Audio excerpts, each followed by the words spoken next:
bukas, ganun. Di ba nga sabi ko nga, andun yung sabi ko, ito nga, sabi nga, no, hindi mo to ginagawa sa tao, ginagawa ito para kay Lord. Kaya noon, kahit gaano pa kahirap, inaabot ako ng gabi, kahit mag-isa lang ako. Pag kami naghahayo, marami, pero yung pauwian na, isa na lang ako, medyo malayo. Ako ang pinakamalayo sa kanila, yung mga kasama ko. Yun, awa ng Diyos. Ako'y masarap ang pakiramdam. Kahit minsan may nakaka-encounter ka na yun nga, parang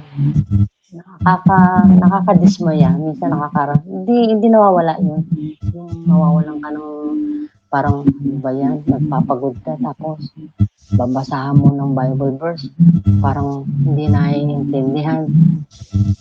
Alam mo yun, hindi naiintindihan o hindi iniintindi o hindi sila interesado. Parang sabi ko, ano ba to? Pero sige lang. Ang pag-share ko noon, sabi nga ng mga kasama ko, aatyaga mo hindi naman yun nga. Lagi kong iniisip noon, ito yung kapalit ng mga biyaya noon na tinatamasa namin. Saka, yun nga, dapat nga pag naglilingkod tayo kay Lord, hindi ka mapapagod. Kasi siya nga hindi siya napapagod sa paulit-ulit mong pagkakasala Tapos tayo, konting ano lang, suko agad. Ano po? Yan po, sa Diyos ang kapurihan. Salamat po. Amen. Purihin ng Diyos. At meron pa po.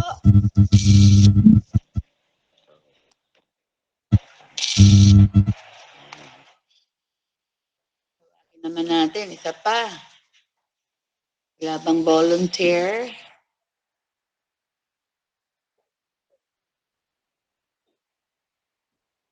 Tawagin naman natin. Walang mag-volunteer si Sister Mila.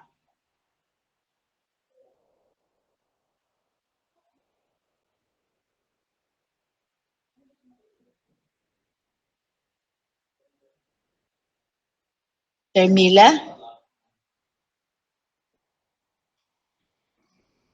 May ikot. Nag-iikot na. Napakaganda nga po ng topic ngayon ay tungkol sa Panginoon. Tunay na sa atin naman, talagang pag tayo sumusunod, sarap ng ating pakiramdam.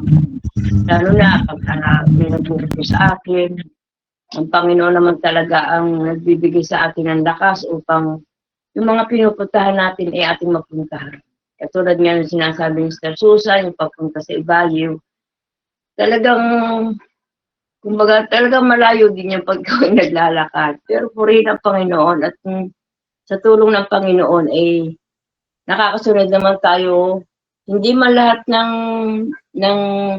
ginagawa ng Panginoon ay nasusunod natin. Pero nagsusumikap ang bawat isa sa atin na makapunta tayo sa mga tao na hindi po talaga nakakakilala sa Panginoon. At nagpipray nga ako din sa kapitbahay namin din na mapuntahan din namin kasi nga ang hirap din nung ikaw ay parang yung bagang dati na ang dami mong napupuntahan pero ngayon parang bagang laylo. Ang hirap talaga kasi nga may mga tao na pag sasabihan mo, alay, kilala ko na naman ang Diyos. Yung bagang parang ayaw nilang tumanggap ng salita ng Diyos. Para pinagmamalaki pa nilang, ay ako naman nagbabasa rin ng Bible, ganun. Pero hindi naman natin makita sa kanilang mga buhay. Kaya naman tayo nagsisikap upang mabahaginan sila ng salita ng Diyos. Kaya, salamat naman sa Panginoon sapagkat kahit pa paano may napupuntahan pa rin naman tayo. Yun lang po.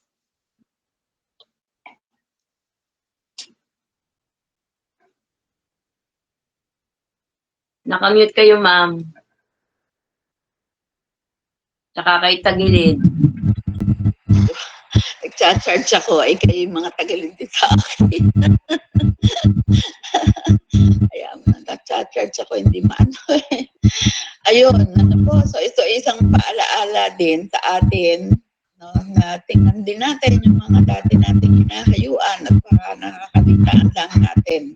Pero kung ginagawa naman natin, ipa-follow up natin, kumustahin natin sila, ano na ba sila, paano na sila, no? Ay kung hindi kaya ng ating katawan, ay sabihin lamang at para nang sa gayon, matulungan, ano po, tulong-tulong tayo para nang sa gayon, mapupuntahan pa rin natin sila. So, tuwa nga po at patuloy pa rin yung sa Ibayew, no? Kahit medyo malayo-layo, parang yun na nga lamang yata ang natitira natin na hinahayuan. Wala na akong nakikita pa uli. Pero marami tayong nakalinya, marami tayong prospect, pero hindi nga natin napupuntahan. So, siguro ay i-visit natin kahit man lang maipag-pray para nang sa gayon ay ma-refresh. Ano po? Ay mapatulad doon sa sinabi ni Pastor Gary. Nagkwento ka na nagkwentuhan. Nakakalimutan na manalangin.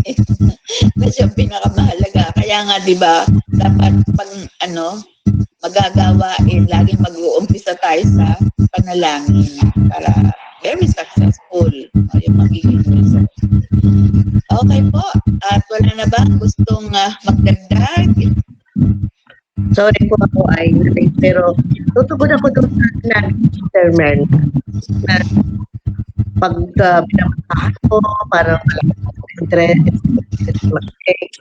Yun naman sa akin, basta't mayroong narinig na tumatama sa kanya, laging, ay, tamang-tama yan sa akin. Yung parang inaamin niya lahat na siya yon. Pero wala talaga siyang time para kay Lord. Kasi may time siya sa iba eh. May time siya sa Zumba, may time siya kung saan-saan pumupunta. Pero sabi nga ni Sister Merna, kung nakakadismaya yung, makikita mo sila na hindi sila aktibo o hindi sila interesado, kahit na ganun, na nakikita mo na ganun siya, nakakadismaya din. Yung laging, ako yan, di ba Sister Mila? Tamang-tama ako diyan, pero wala eh. Hanggang doon lang siguro yun. Hindi ko lang. Baka naman hindi pa niya time. Hindi pa time na maglingkod sa Panginoon. Pero kailan pa? Magtataka ka nga sa kanya kasi pag talagang nagsumba siya, hard yung sumba niya. Pero bakit tumataas ang kolesterol niya? Yun ang hindi niya naiintindihan. Yun lamang po. Pala yung natitinag na pag-i-discourage. Kasi talaga nakaka-discourage. Lalo yung nakikita mo talaga yung kawalang interest. Ganun. Pero siguro ay talagang panalangin pa rin at dagdagan natin ng fasting. Siguro ito yung isang paraan, isang mabisang paraan para sa ganun kung ano gusto natin mangyari ay mangyayari. Dagdagan natin. Yun nga yung medyo pagkukulang pa rin natin sa iglesia. Tayo, mga leaders ng iglesia. Nawawalan tayo ng time for that fasting. Isa rin sa pinakamahalaga. Okay po.